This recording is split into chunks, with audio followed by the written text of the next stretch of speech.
Yeah. Wandering around, wonder why I'm sensitive to these sounds. Plant down and lotus in a tempted ground. Knowing if I fail to lift the veil, I'm hellbound. Journey through the fate of all the hate I found. Done laying out the laments for these lames, big clowns. We can still throw down pound for pound if you choose to drag my name through the mud with no bounds. Scars go deep, but the passion can shift. Trying to find a balance between anger and bliss. Searching for my purpose when success is a myth. I thought I knew the gist of the plot, but it came with a twist. Had it all mapped out, but none of the pieces fit. Abandonment issues got me doing the split.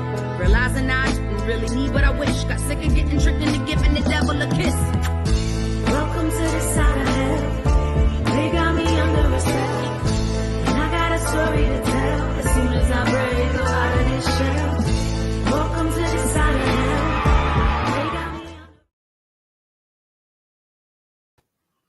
hell. Hi, I'm Sarah from Portal to the Paranormal, and you're watching Thriller Podcast live. Now, this evening we have a very special guest. I'm so excited about this guy. I'm going to give you a little titillation, should I say. He's an author of best-selling Amazon books, A Walk in the Shadows, Ghosts of Maryland, Alaska's Mysterious Triangle. He's appeared in many television shows, History Channel, History Channel, Ancient Alien, Triangle, and Discovery Plus Fight Club. Host to The Edge of the Rabbit Hole, it's a live stream, and also the Connecting of the Universe interactive classes. There's so much to know about this fella. Without further ado, let's introduce Mr. Mike Ricksecker. I'm so excited. Mike Ricksecker. Hi, Sarah. Thanks so much for having me. Hi, Mike. I'm glad you could adjust your time that we could get this in this evening. I'm just so excited. Oh, you're fine.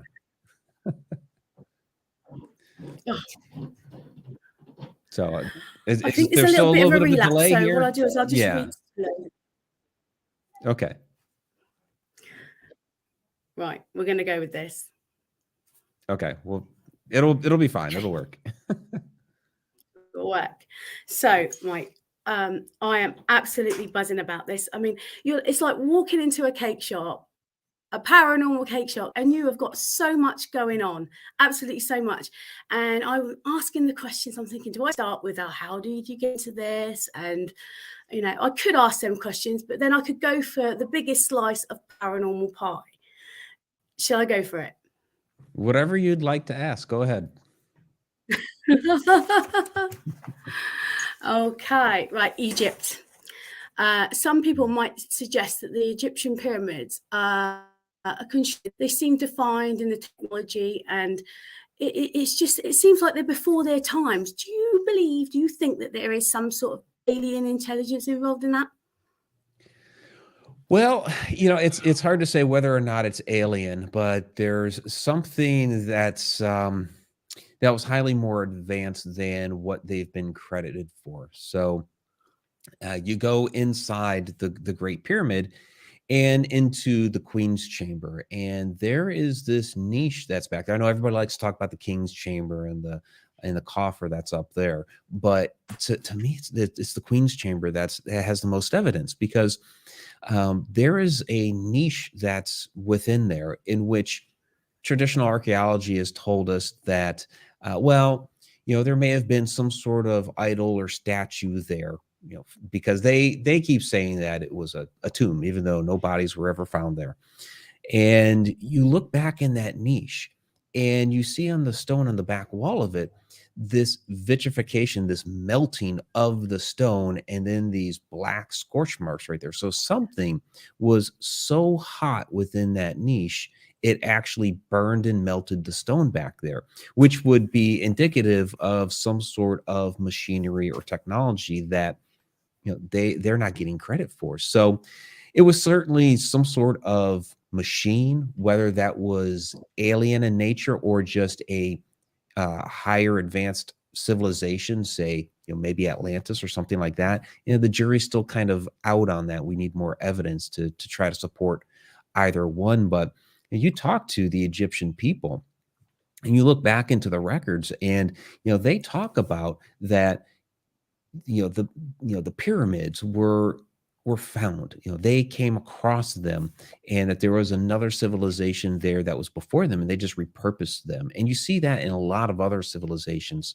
throughout the world, like the Incan civilization in South America, where they their own people are saying, we built on top of pre-existing structures, but the archaeologists say, no, no, no, we know better than you. Somehow, some way, somehow they're supposed to know better than the people that have been there for thousands of years, which is really silly. It's like you could imagine it was rich in gold and things like that, but for the peasants there, it would be a struggle every day just to get food and things like that. So to build something like that in that era, it's questionable, isn't it? Well, I mean, with Egypt, everything was centered around the Nile River. So, when it came to like growing crops and things like that, everything was really, really centered on the Nile. This in June, it would flood, the inundation season, and it would bring down this rich black soil. And the name for Egypt was actually Kemet back in the day. Egypt is actually a Greek word, but they called it Kemet, which means the black land, because of this rich black soil. And there's a lot of ideas about whether or not the pyramids were power plants and things like this.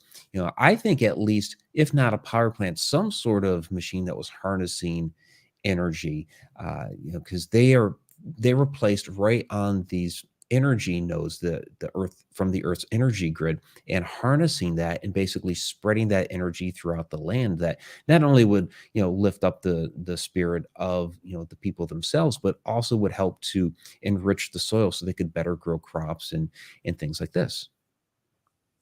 It's talking about the energy grids. Do you feel like that the pyramids are built on energy grids like Stonehenge? They say that about Easter Island, all these amazing fascinations of the world. They say that they pinpoint and harbor the energy there. Do you feel that there's something about these amazing things around the world? There's a connection. Yeah, absolutely. They're definitely connected. You have what we call ley lines, and those are really just like the geographic lining up of all these different sites of power around the world. But the reason why they are lining up is because of the energy that is within the ground that the ancients knew to tap into. Whether that was for healing purposes, or some people speculate they were actually harnessing electricity. And you have scientists, Nikola Tesla and people like this, that were doing those things themselves, could be entering into altered states of consciousness, or even as far as like opening portals and stargates and wormholes and things like this. Those are possibilities that are also on the table. But yeah, you have these certain areas of the world that are much more energetic in nature that they were tapping into. There's all sorts of stories about Egypt as well, isn't there? I live not far from Highclere Castle. You might be familiar with Downton Abbey. I've been there before. Okay. Lord Carnarvon, he excavated the Tutankhamun, didn't he? My ad, it was mold. It was not. It was not cursed. Yeah, I get asked that one a lot about the curses. Yeah. And I agree. Between the mold and other things that would have been trapped within that tomb for so long, and they're walking right into it after thousands of years, that they would have inhaled that and gotten sick. I like the idea of it though, the curse. Right, but people have been going in and out of that tomb now for 100 years, and it's really just the original set of people that were in there that got sick. And tourists have been going in and out of there for a long, long time now, and they're fine. And also the other story, what is it? Excuse my pronunciation. The Ark of Convex, is it called? It's like the Indiana Jones with the wings. It was a great big kind of ornamental thing. Yeah, screws the layman terms. I know you probably used like 10% of your brain. I've used about 6 of mine. I think I lost most of it in the 90s. But I mean, these kind of stories really, really do interest me. And the fact that people went bold and stuff, and they're like, oh my gosh, it's like a telephone to God. There's something mystical about it. And then the idea, well, there is speculation that it was like radiation in it, wasn't there? There's that, yeah, with the Ark of the Covenant. I mean, there's a lot of different theories as to, you know, what exactly it was. And so when, you know, the Hebrews would have left the area, okay, they brought an ark with them. When you look at ancient Egypt, and actually you can go to the Temple of Edfu right now and see an ark, not the Ark of the Covenant, but an ark, because the Hebrews got this idea from the Egyptians. The Egyptians used arks within their temples. Their temples had the Holy of Holies, which you see also within the Hebrew temples, the Holy of Holies. They got these ideas from the Egyptians because they lived with them for many, many years. So a lot of those ideas, you know, crossed each other, and they learned different things from each other. So fine. The Hebrews made off with an ark. The Egyptians had many of them. There are some that are believed to still be around that actually still have that power embedded in it, whether that was some form of radiation. Some people believe it was some sort of like nuclear fusion going on in there. We really don't know. The one that's there at Edfu doesn't have that energy anymore. Whatever powered it, you know, does not exist. But you can go there and you can take a look and see exactly what these things were. You can't go touch it though. They actually have that. They have that one barricaded off, but you can get a glimpse of it. And so, yeah, they would have been carried. They definitely had a capacity to contain something within there, but it's still a mystery as to what exactly that was. Although there's a lot of speculation as to what they did. So what do you think the speculation is? Because when I was watching one of your videos, they were thinking, oh, it's before their times. How would they know to make it radioactive? How would they have the mentality to make it radioactive? Is there some sort of alien influence in that? Well, you know, again, it's a lot of that lost technology that, you know, the ancients knew how to do many of these things that today we still can't do. Like how they build some of these massive structures that either today we're just getting the technology, or some technology, you know, we just still don't have. You look at like the Trilithon at Baalbek, and we don't have a crane today that could lift those blocks, but there it is. Somehow they did it. So some of this knowledge was lost to time. You know, what did those ancients know? Yeah, and we can see in just the machining aspect. Now, you know, mainstream archaeologists will say that, well, they use stone tools, copper tools, things like this to create some of these beautiful pieces of art. And you're looking at it, you're like, this is granite. You know, there's no way they're using stone or copper to be able to carve granite. It's one of the hardest rocks on the planet. But you go to the Egyptian Museum in Cairo, and there's a sarcophagus that's there that you can see that they were cutting the lid off of the bottom of the sarcophagus, and they stopped mid-cut. And it's kind of tucked away off on the one side. And you take a look at that, and you look down this seam, and you can see within there. Just shine a little flashlight in there, or the flashlight in your camera or something, and you can see where there were basically two saws, one on top of another, that were cutting through this. Now, for one, they were not supposed to have these types of saws back then, but two, you have to ask yourself, what type of saw would cut through this? So my father's a machinist. He's that's what he did for, you know, 40 some odd years of his life. And so I'm taking these photos back to my dad, and I'm like, Dad, what type of saw would cut this? And I'm like, you can tell the saw. He's, oh yeah, you could definitely see, you know, where the blades were and everything. Like, what type of saw? He's like, that would be a diamond tip saw. Now, again, this is technology that they were not supposed to have had back then.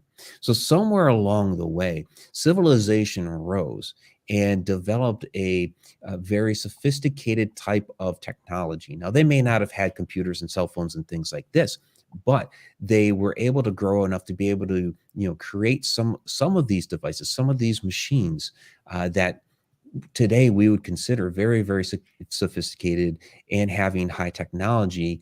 And something happened. That's where we start talking about, the global cataclysm that annihilated most of civilization. And we see in almost every culture in the world the discussion of the flood, the great flood that wiped out all these people, and there were a handful of survivors. And I know you keep going down the alien route. There were these other people that came in to help and rebuild that civilization. So were those the aliens? Were those the extraterrestrials? Were they maybe ultra terrestrials or some sort of interdimensional beings? We don't know. But again, we like to speculate of what these beings may be, and there are clues to try to help us along the way, but we still haven't quite figured out that exact puzzle yet. What's your favorite Egyptian story then? What really floats your Moses basket? No, that's a tough question. I've really been into the creation stories in Atlantis, and making those connections between Egypt and Atlantis. That's really, really fascinating to see those different connections over time. We get the original story of Atlantis from Egypt. Plato, whose writings are from which we get those stories in his Timaeus and Critias, which are both incomplete manuscripts. We don't have the full story. Either they were lost, those pieces were lost to time, or he just didn't finish writing it. We don't know. But those stories are handed down to him from his great uncle Solon. There's about 150 years between the two. Solon had gotten the stories from Egypt. He had traveled to Egypt. He himself was also a Greek philosopher, and he had visited the temple of Sais. And it was the priests there, one in particular named Sanchis, who showed him the history of Egypt. And this is where he got the Atlantis story from. And there are some pieces of that. The temple of Sais is gone. It's totally obliterated. But there are some remnants of that story that we can still see on the temple of Edfu. I know I just mentioned that they have the arcs there at Edfu, but you also have on the walls there. They were the ancient Egyptians knew that there was at different points in time destructions of written documents, the papyrus scrolls and things like this. Were destroyed. Of course, there's the destruction of Alexandria, but also along the way, as different regimes came into place and of course ended up dying off, a lot of that material was destroyed. There even became a point in time in which writing Egyptian hieroglyphs was outlawed because it was deemed heretical. So you had these ancients that were at least trying to get pieces of their heritage put into stone. And so that's what Edfu became, is this massive piece of history. But it was only pieces of it. So we don't have the full story there, unfortunately. But this is where we get that story of Atlantis, is from there. Wow. It's weird how it's all connected, isn't it? Oh, absolutely. Yeah. It's definitely fascinating. And you can see tie-ins from Sais to Edfu to other pyramids, like the one of the primary netters or gods or goddesses of Egypt, Neith, who was the creation goddess. She was a tutelary goddess of the temple of Sais. Now, Neith is depicted, of course, in Edfu as as a creation goddess there within those texts. Now we see within it's in a smaller room off to the side in the temple of Edfu. There's a depiction there of the levitation of the temple. But we also see this at the temple of Esna. Now, Esna is a much, much smaller temple, but again, one of the primary goddesses there of the temple of Esna was Neath. So you keep seeing all these different connections in the fact that the Egyptians of that time were trying to retain a part of that history. And you have to go to all these different temples to kind of piece together the story. It's like they were leaving a code behind for us to follow. It's amazing. Right. I'm going to go down the alien route now. All right.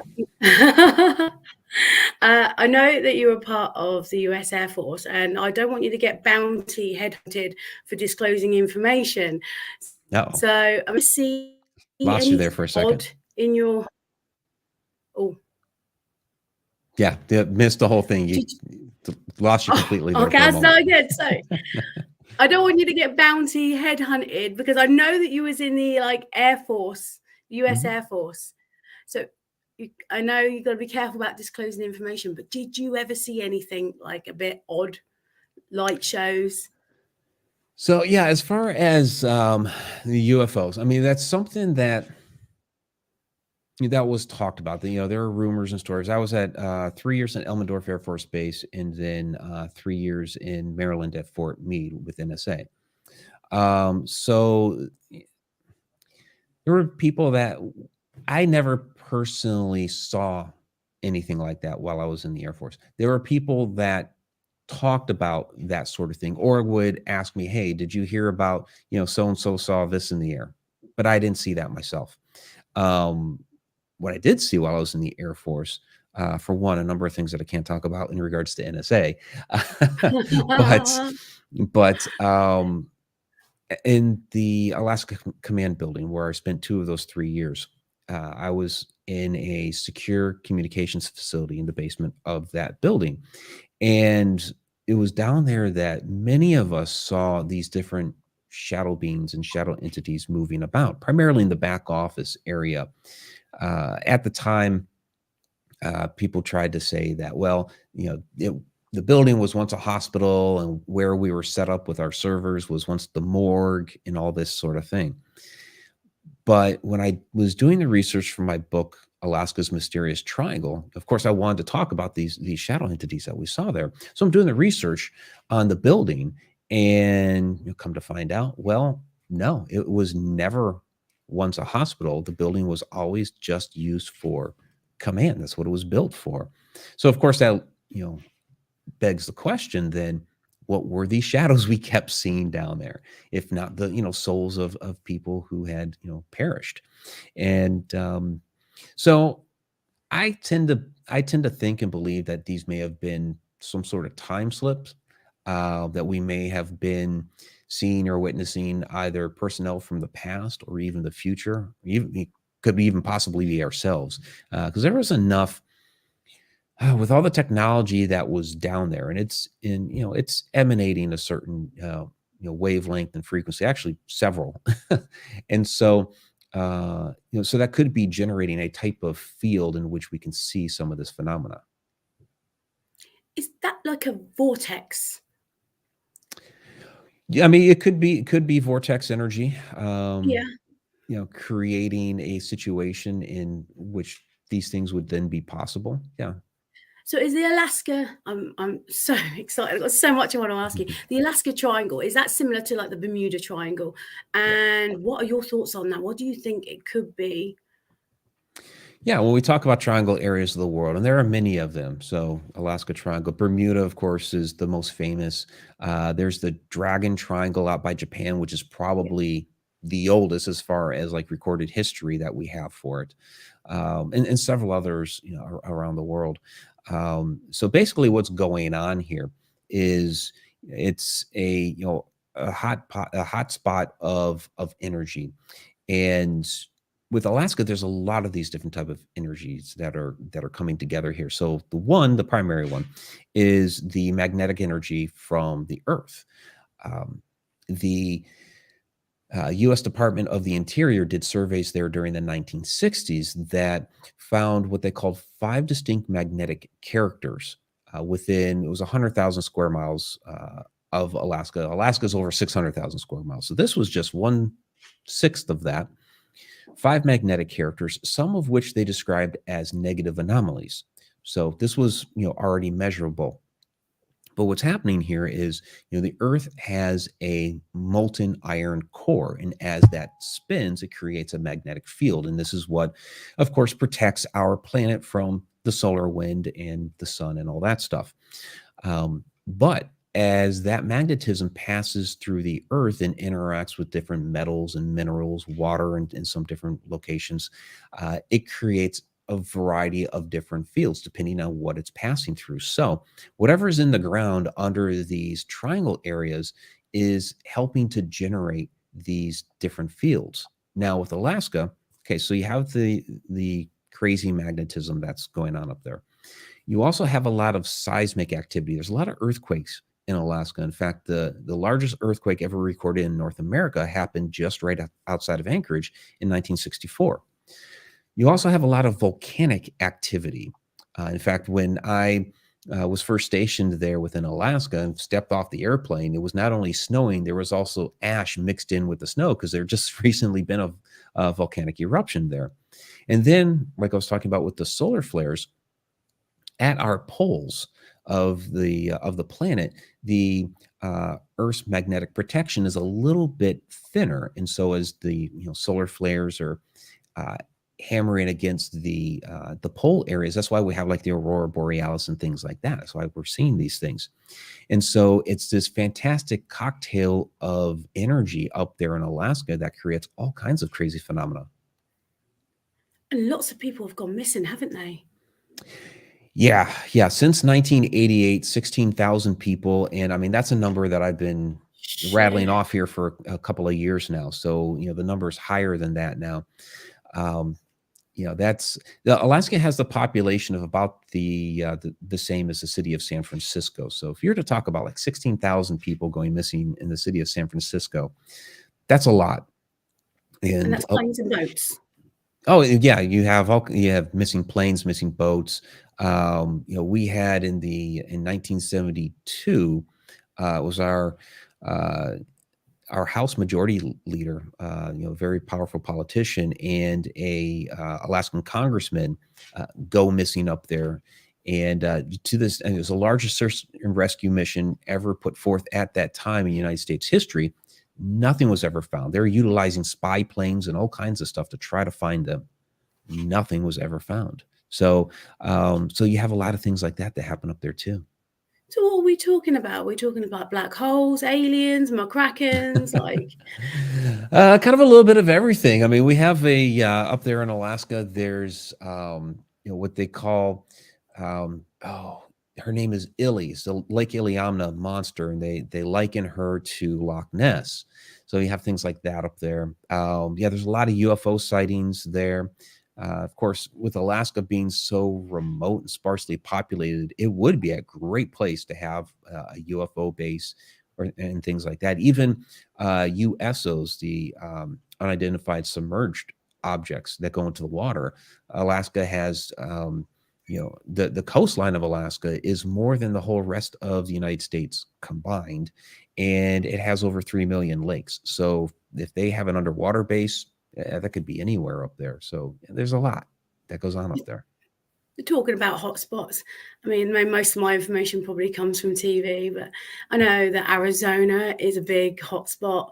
I remember watching this one show where this woman was waking up and having her eggs harvested, and this one guy got abducted and he was made to mate in a garden with loads of alien people. And it's just, it's well out there with the Roswells and the Greys and the reptilians. There's so much, isn't there? Yeah, there really is. American Southwest, that's another location that is supposed to be a real hot spot. And anytime, if you just do like a Google search looking for a map of, the Earth's energy grid or ley lines or anything like that, you'll find some conflicting maps that have, different lines, but all of them seem to have, Giza in Egypt, Bermuda Triangle, American Southwest. These are typically always on those maps. And there's a lot going on there in the American Southwest. You have Sedona, you've had like the Phoenix Lights, like you mentioned, Roswell, Chaco Canyon, which is an amazing indigenous location that the petroglyphs on the walls there. They have I always look for the spiral patterns and you have these on the walls there. You see the spiral patterns throughout many cultures on Earth, but the indigenous there at that time talked about these star people that were visiting Earth there. So yeah, there's a lot going on in the American Southwest.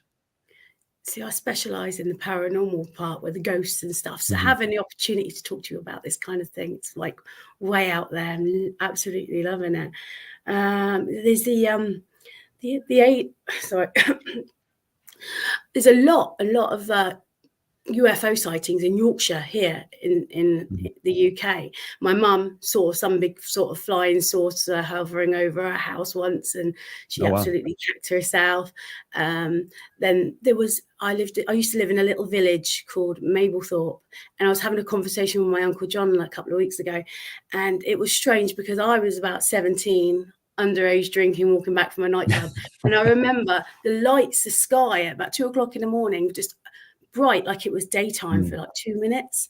And I was talking to my uncle, and he said that around that same year they had a great big telecom on Sutton-on-Sea, a telecom tower, and he said the same thing, which was really strange because it's just a random conversation that we had, that the whole place lit up like someone had dropped a bomb, like it was daylight. Wow. And then these little lights like kind of was floating around the telecom tower and stuff like that.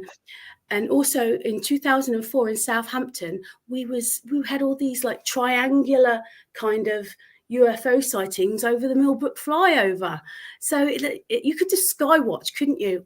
All Oh day. yeah, you really could. You really could. Yeah. Yeah, and yeah, some of these locations on Earth seem to be, seem to attract more of this type of activity. So, yeah, those locations that you were mentioning there, American Southwest, Alaska is definitely a hotspot for that. So, and it's interesting. The recent episode here on Ancient Aliens, that was on UFO hotspots. We were talking about this sort of thing, and they were mentioned the Hudson Valley in New York. And it was just like for a certain period of time where, it was like a 4 or 5 year period where they were routinely seeing a lot of activity, having a lot of sightings. And then it just kind of subsided and died off, and kind of makes you scratch your head and wonder why was it only for a certain period of time. But then others, it's still going on today constantly. Yeah. What do you think of crop circles? What do you think they are? Yeah, crop circles, pretty interesting. The real ones, because there are ones that people, that humans do actually create. But some of these other ones where, they've taken like the radiation samples, and that, the way that the stalks are bent, and there's not a reasonable human explanation for that. I like the idea of cymatics being involved with that, where the energy from the ground could actually be creating some of these patterns. That's really interesting. Wow. I went to the Festival of the Unexplained in Bosworth, and I met these two twins called the Kinsella twins, Ronald and Philip, and they had claimed to be abducted by aliens. Mhm. And they also said that there's different kinds of aliens, like there's these little like Hopkinville goblins, the reptilians and the greys. And is there, in your knowledge, is there different kinds of aliens out there? Yeah, there are different kinds. I'll admit I'm not up to speed on Yeah. all of those. I have my hands in a lot of different areas, so yeah, I'm familiar with the Kinsella brothers, and they're going to be more learned in that than I. But yeah, in my research, I've come across a lot of different types of entities and beings and extraterrestrials and things like that. But I couldn't sit here and rattle off a whole list of No. all the different ones. But there are many, and you think about it, there are, you know, I want to say billions and billions, but really trillions and trillions. You can't even count the number of different systems that are out there. And Yeah. with the James Webb Space Telescope, they just released a report. Was it last week or the week before, where they're looking into the older galaxies at the edge of the universe, or what we believe is the edge of the universe, because that's as far as our instrumentation can go. And they made a really curious comment in saying, we found too many galaxies out there. It's like, what do you mean too many? It's like they were expecting to find fewer, and they were finding more. So, the fact that the universe is much, much more expansive than we've previously given credit for, which means it could also be older than what we've previously said. And we've been talking about, the universe being about 14 billion years old. The Earth has been around for 4.5 billion. So that means there's, almost 9 billion years that, the rest of the universe has had to develop life and develop technology and travel around. We're pretty young in that regard. So, there could literally be billions of different civilizations out there. And so the fact that there are a number of different beings and entities and ETs that people have encountered is not surprising. Well, they say every star could possibly be a sun. So if there could be universes around that star, I mean, if we exist, what's to say that anything else doesn't exist? There's possibilities, big possibilities. And are they here already? Mike, what do you think? Do you think they're here already?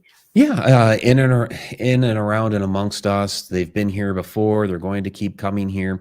That's, it's interesting when people go on and on about, disclosure and things like that. Why hasn't disclosure happened? It's like, well, in a lot of ways it has, but there are a lot of people that just don't want to believe what's right in front of their eyes.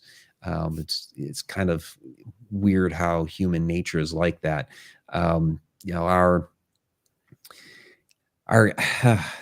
Our powers that be, our governments, like to try to keep us in the dark as much as possible.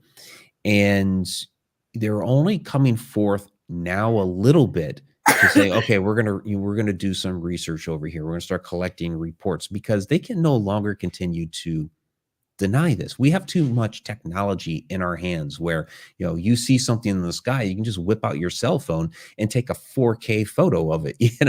That didn't always used to be the case. And so before that technology, they would keep denying. And now they can't. Now they've had to admit, okay, there's some anomalous stuff going on in the sky.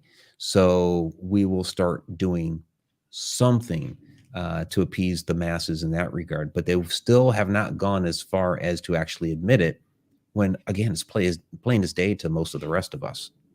100%. There's so much evidence out there. You can't cover everything up, can you?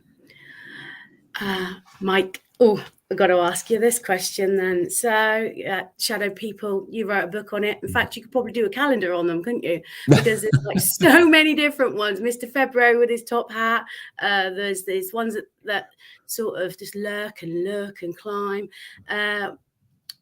You've seen a few, haven't you? I have, yeah. I have. That's how I pretty much got my start in this field, was through shadow people. Yeah. So do you ghost hunt as well? I've been doing a bit of stalking. I know you ghost hunt, but what about locations and things like that? What is your favorite? Yeah, I have to kind of, because I can't ever say that there's like one single location that's my favorite. So I have my favorite different locations. Like my favorite haunted house would be the Stone Lion Inn, Guthrie, Oklahoma. My favorite historic location that I've investigated would be Mineral Springs Hotel in Alton, Illinois. So it's, places like that have to kind of like divvy it up a little bit. I don't ghost hunt as much as I used to. It's like where it used to be, at least once a week, on the weekends or whatever. It's kind of come down now to a couple of times a year, just because I'm doing a lot of other work. Like, I mean, in 2 weeks, we're headed off here to Egypt again. So, but see, the thing is that it's all related. It's all connected. So I have my series, The Shadow Dimension, season 2, which I'm still working on editing and producing, we go to Egypt is going to include footage from the first time we were out there, and probably now with as much as we're pushing into this year, I could probably grab in a few clips from this second trip into that, because you see within the and it's within a lot of ancient cultures, but with Egypt specifically, their belief system, talked about multiple different parts of the soul. And one of those parts was the shadow, or what they called the Kabit. And what would happen is at death, most of the different parts of your soul will go on to the constellation of Orion, while the Ka and the Kabit would stay here on Earth for a while. Now, the Ka eventually would go on to Orion, but this is why in a lot of tombs you see like a false door in there, and that's so that the Ka can eventually use the door to go on to Orion. But the Kabit, or the shadow, is still basically doomed here to roam around on Earth. And so yeah, it's fascinating to see all those connections with with the shadow entities, where a lot of people see them as like very spooky, nasty, nefarious, evil. Some will say it's like, well, it's kind of a mix. Some there's some that are up to no good. Most are just there. They're just kind of watching, observing, that sort of thing. And others are actually rather benevolent. And then you see these other forms of it where it's just, it's a part of really their ancient religion and their belief system, in a part of the soul that shows up at the shadow. So that would be human. I don't know if you're familiar with Aleister Crowley, but do you feel that he was influenced by, because he was a big, like, he went into the Egyptian pyramids in the King's Chamber and was taken over by some sort of spirit and wrote the book of law? Are you familiar with Aleister Crowley? Yeah, I'm familiar with Crowley. Yeah, he wrote those Goetic grimoires. He talked about, he's a nutter. Don't get me wrong. You either admire him or you despise him. I think it's one of those where he probably dabbled around. I think he was curious. I think he really he wanted to know about all of this esoteric lore that was supposed to be off limits to everybody else. And I think he got himself a little bit too deep into all that. Yeah. So was he evil and wicked? No, I wouldn't say that. Did he dabble in things he probably shouldn't have been? Trying all the black magic and things like that. Yeah. Probably too far into all of that. Fella, wasn't he? Yeah. He really was. I mean, I think he inspired a lot of this free love back in the 60s and things like that. But the guy was on drugs. He was definitely all about free love. Yeah. I mean, I think there was a predicament with in one of his so-called parties, and I'm thinking, you know what, Aleister, why don't you screw the goat and your missus can cut his throat? It's just like to enhance the demonic spirit or whatever. Yeah. I think in the end, it was obvious that he was a very intelligent guy, and I did find it a little bit disrespectful that he would go into them pyramids and just demolish all that history and everything by bringing out this book of the. But if that's what he felt and that's what he thinks, who am I to say? Really, not sure. Yeah, I mean, I've heard stories from others though, like Freddie Silva, who's a fantastic researcher and writer. Interesting story that he told. So he has a group that will go to different ancient sites of power to reattune them back into the right, well, at least what they believe is the right frequencies. Because as these locations take on large amounts of tourists, well, all that energy from the different tourists and people that are around will have an effect on the energy that's there at these locations. So they kind of, quote unquote, get out of tune. And so, Freddie has a group that will go to these different locations and will, reattune them. And so he has a fantastic story in his book, The Divine Blueprint, of where, and I've interviewed him on my show about this, and it's fascinating, where he and the group were in the Great Pyramid of Giza, and it was just them at the time. And for whatever reason, the lights went out on them. So they decided right then and there as the couple of guides that were there ran off to go figure out what was going on with the lights, that they would attune the pyramid from the king's chamber. And as they were sitting there doing this, they saw these white beings materialize through the walls of the king's chamber, and they were walking amongst them there in the king's chamber. So very, very fascinating. Oh, that is exciting. Geez, you've been in there? Oh yeah, I've been there. King's chamber? Yeah, it's the whole pyramid is absolutely fascinating. You can definitely feel the energy. And we were there on the summer solstice a year and a half ago, and that was absolutely amazing. Wow. Oh, it's definitely on my to-do list. Definitely. Getting back well, we're going again next year if you want to come along with us. There's an offer. There you go. Oh. So when I imagine, I know obviously you're very sensitive with seeing these shadows and things like that and picking up stuff, but do you use equipment or what's your favorite weapon of choice when it comes to ghost hunting? I mean, I've used a lot of different equipment over the years. So I have like this arsenal back there in the closet in the other room.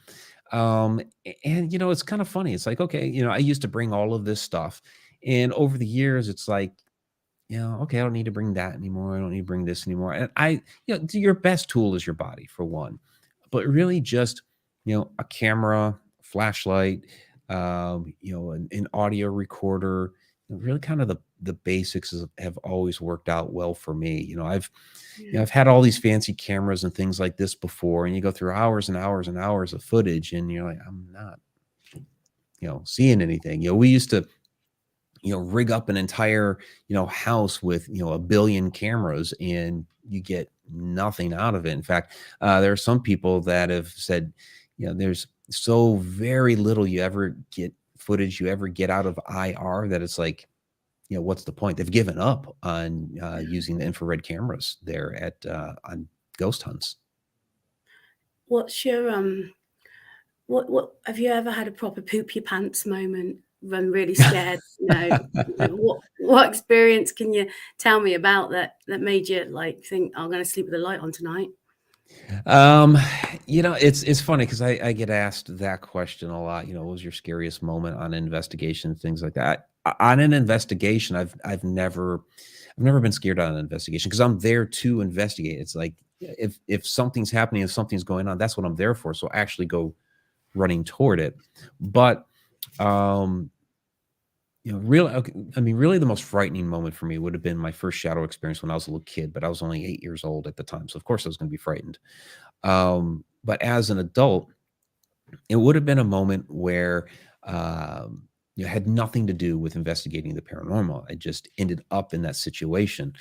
And it was with a friend of mine at the time. She was having a tough time, and she had driven down to her childhood home, which was now an abandoned house, and basically parked her car back behind that home. And there's these dark woods behind it. It's kind of off the beaten path. And so I drove down there to talk to her and kind of help her out. So I'd parked in the driveway and walked over to her car and got in. We're talking for a while. And as we're talking, I start noticing through the side mirror that there were these, short shadow beings that were coming up to the trees back behind the house. And I talked to her and I'd look, and talk to her and I'd look. And there's more and more of them that are gathering there. And she was involved with the paranormal as well. And so she's like, you see something, don't you? And I'm like, oh yeah. And I tell her about the shadows that I'm seeing. And then all of a sudden, after a little bit more talking, one of these shadows actually came up behind her car. And I'm like, this is not what we're here for. It's like, this is kind of crazy right now. Are you in an okay spot right now where we can just like go somewhere else and continue to talk? And she was like, yeah, that's fine. So I get out of the car, back by the trees, there's all these shadows. I didn't see the one that came up to the car. I don't know if it disappeared, went back there or whatever. But they're all lined up there amongst the trees. And I'm like walking back to my car, keeping an eye on them. The craziest thing happened as I'm walking back is that up in the tree tops was this white, I don't know, like slinking. I call it like a living spider web because it was just white and amorphous and kind of slinking through the treetops. And it's like, it's a good idea we got out of here. And we met up somewhere else. So yeah, you could say that yes, we fled from there, not running, but still it was like one of those. It's like just we're not here for that, not prepared for it. Let's. I see down here in the chat, see Greg Koss had been down there, so it's good to see Greg. And Sean is asking if you can come to the pyramids as well. Yeah. We'll squeeze you in the suitcase, Sean. Absolutely, yeah. No, I'll when we're there in a couple of weeks, we're going to go over the details for next year's tour. So I'll be posting all that information here within probably the next month or two. Yeah. Investigate in the paranormal. Somewhere you haven't been. Somewhere I haven't been. Well, I'm going to go here in a couple of weeks. So on the way to Egypt, just to kind of break up the flight, because it's from here, it's like a 12-hour flight. I say from here, but that's actually from New York to Cairo. I'm in Cleveland, so that's actually another couple hours to get to New York first and then out from there. So what we're doing to break that up is we're stopping for a day in Paris and going to spend a day in Paris. And so the catacombs, always wanted to do the catacombs. And so we're going to do that here in a couple of weeks. Oh, that would be awesome. That's fantastic. I've only got a few more questions left. We won't keep you too long. But there was something that I can relate to that I was watching on YouTube today is your dream visitations. Yeah. I can really relate to that because, I've had relatives come to me and the dreams seem so lucid. They seem so real. And they always want to tell you something, but then if you want to pass that message on, you look like you're a lunatic, and I get in the nerve to pass that message on as well, or even waking up in such a fright that you're thinking, oh my God, what just happened to me? But I can really relate to it. It does seem real, and there was a point that you touched on is that when there is different stages of dreaming, like when you think, like you said, in the car with your granddad, and he was driving really fast, but then you feel the aura of the presence of them there. And it's like when I had my auntie in my ear, I could know the tone of her voice. And it gives you some sort of spiritual feeling that they are there. Yeah, absolutely. Yeah, the one there in the car, once it got to that point where he's kind of like speeding along, it's like, okay, this wasn't Grandpa, so this is just a dream. But with the one in which I had, I was going through my divorce, and they appeared to me and I know since you watched the video, the story, but for your viewers, basically what was happening was I was going through a divorce at the time. It was very, very stressful, and I had this dream one night where I was in the house that I had lived in with my ex-wife, and like a bunch of people are there and we're cleaning up. It's like the move is happening. And I went through a lot with her because she wouldn't get out of the house without going into all that. But it was finally happening. And I'm there, I'm like wiping down the counter. We had this really long kitchen counter between the kitchen and the living room. And I'm wiping it down. All of a sudden, I see in the kitchen area over by like the stoves, there's my grandfather and my grandmother standing there. I'm like, oh my gosh, Grandma and Grandpa, what are you doing here? And I went running around over to them, and I'm like hugging them, like, oh, it's so great to see you. How are you guys doing? All this. And they're like, no, we're okay. You just need to know that you are going to be okay. And, I didn't want to hear it at first. I kept wanting to ask them, how you guys doing? I've missed you, all that sort of stuff. And they're just like, we're good. We're good. But you need to know that you are going to be okay. And sure enough, everything, in the long run, it has turned out very well. But it was one of those that I think, because of the stress that I was going through at the time, they came through from that other side, to relay that message to me. They still love us and care for us from the other side. And Yeah. sometimes they need to come back and kind of be like, hey, you need to know this. The way you described it is exactly the way I felt when felt like my dad came to me, and it was just like out the blue. And I was in a bad place at the time as well. And it just feels like they know you because they love you, and they just really want you to know, don't worry, it's going to be all right. And also, do you find that they come to you in different stages of like their youth? Sometimes they come to you younger or looking really healthy, or even in a garden. Some people say they see their relatives. My husband had an operation and he sat in the garden with his auntie, and she was like, you'll be all right. You're going to go back in a minute. But I've heard that before when I worked in old people's home. The gentleman was saying I was sat in the garden with my wife. But it's just all these similarities around this kind of phenomena, isn't there? Yeah, I mean, you hear stories about how those that have passed on, when they reappear to people, they can choose a form that they might be more familiar with, more comfortable with. If they like if they go to visit, okay, take my grandparents.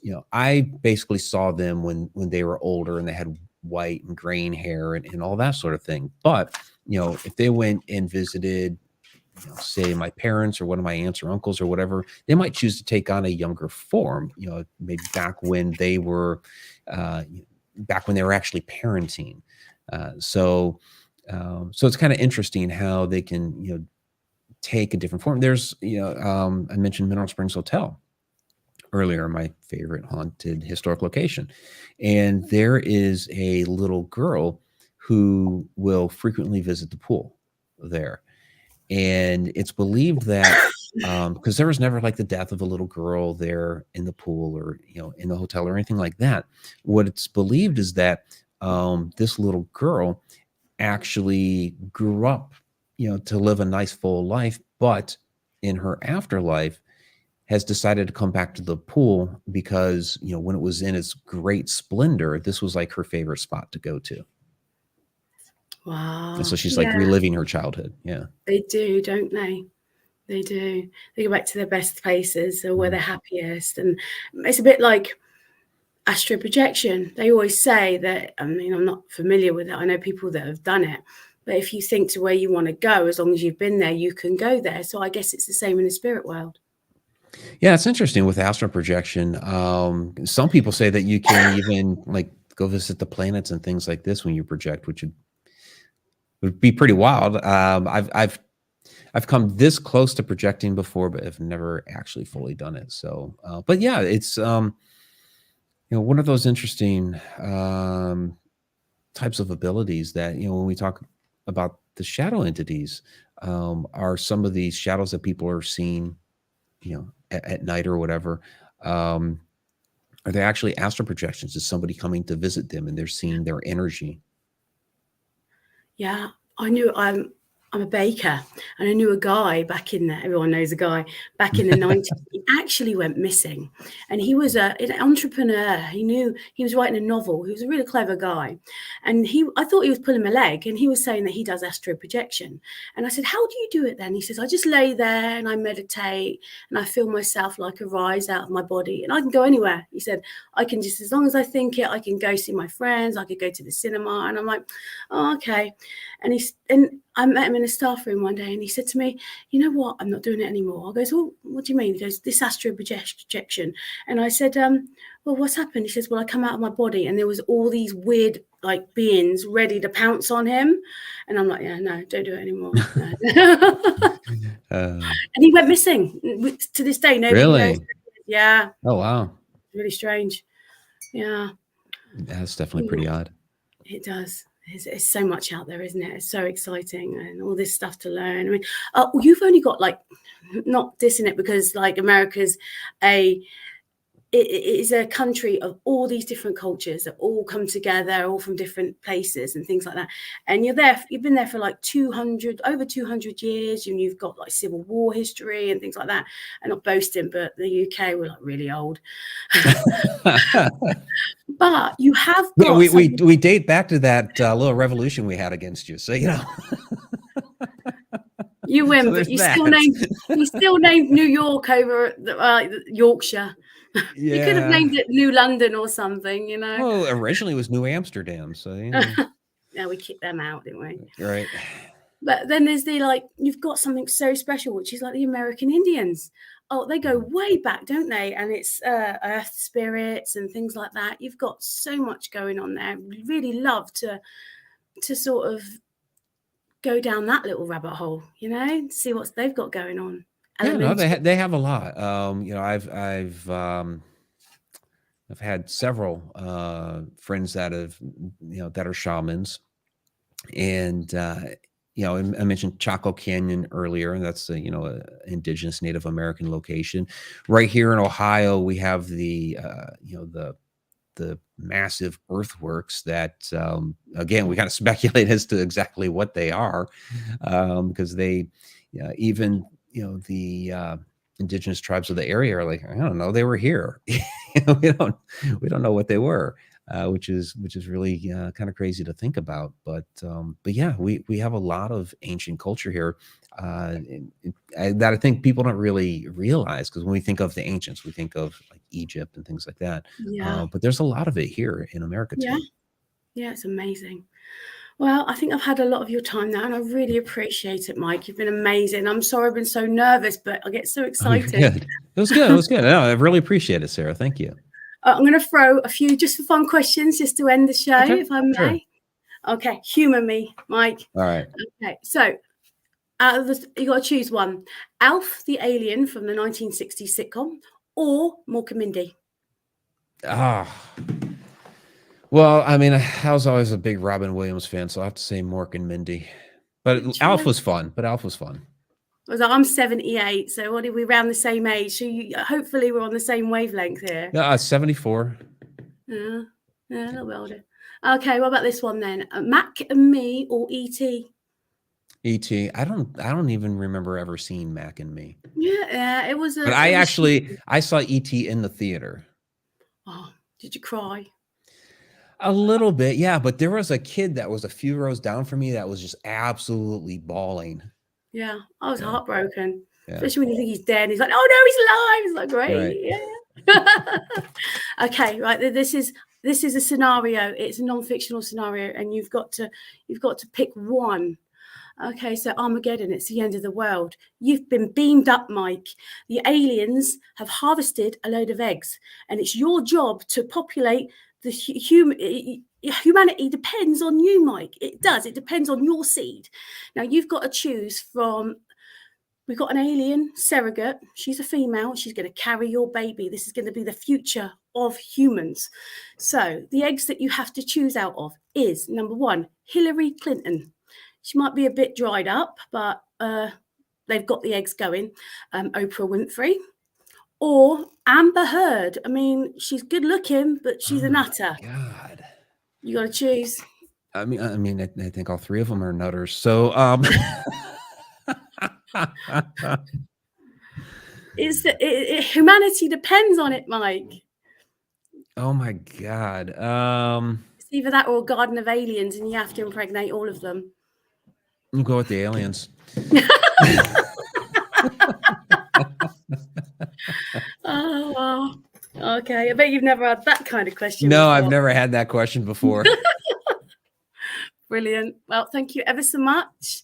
And you like to plug your yeah, absolutely. So people that can find you. Yeah, you can find me MikeRicksecker.com. I have an online learning platform, ConnectedUniversePortal.com. Of course, YouTube, Twitter, Instagram, Facebook, TikTok, all that fun stuff. And I was just on Gaia TV. They released the episode yesterday talking about shadow people. So if you want to log in there, or just I have the links on my social media, so you can just go to my social media, click on the link, and check it out. We'll put them on there as well, Mike. Thank you ever so much. It's been a real honor. It really has. And you're so interesting. I'm a big fan. Thanks now. again, Sarah. Thank you. I appreciate it. Thanks. And if you want to go on an event around the UK, check out our events list. It's www.portaltotheparanormal.co.uk. We've got some, I think we've got Fort Whitley coming up. It's like a the fort in Portsmouth, Portsdown Hill. There's all sorts there. So yeah, and if you're ever in the UK, Mike, please look us up and come on an investigation with us. Absolutely. That'd be Lovely. Fun. Thank you all. Just plop this one up. It says great show. Thank you very much. Good to see you, Greg. Okay. Thank you very much. Thanks for watching, guys. Bye. Ciao for now.